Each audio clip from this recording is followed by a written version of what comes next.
বাংলাদেশের জন্য spinning wicket বানিয়েছে ভারত। হায়দ্রাবাদে আশ্বিন জাদেজার স্পিন সামলাতে কষ্ট করতে হবে টাইগারদের।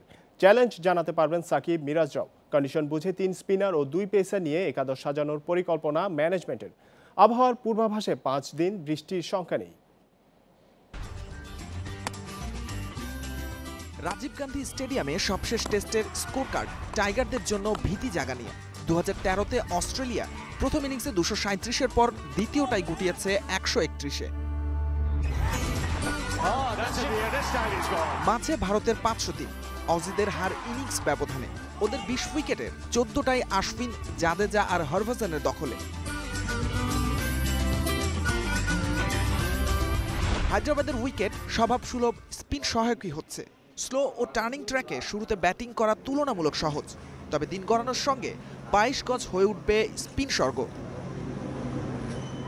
নিজস্ব কন্ডিশনে ভারতকে আটকানো কঠিন সেরা কম্বিনেশন খুঁজে নেয়া। কজন পেসার খেলবেন তার উপরেই নির্ভর করছে টাইগারদের একাদশ। চোটের কারণে ইমরুল নেই, ওপেনিংয়ে তামিমের পার্টনার সৌম্য সরকার। স্পিনিং কন্ডিশন বিবেচনায় 2 পেসার খেলালে কামরুল রাব্বির সঙ্গে সুযোগ হয়ে যাবে তাসকিনের। শুভাশিস, শফিউলকে থাকতে হবে সাইড বেঞ্চে।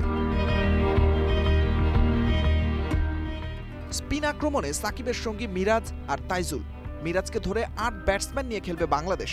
সেক্ষেত্রে লিটন দাসের জায়গা হচ্ছে না একাদশে। সাইদ সাদি, ইন্ডিপেন্ডেন্ট নিউজ।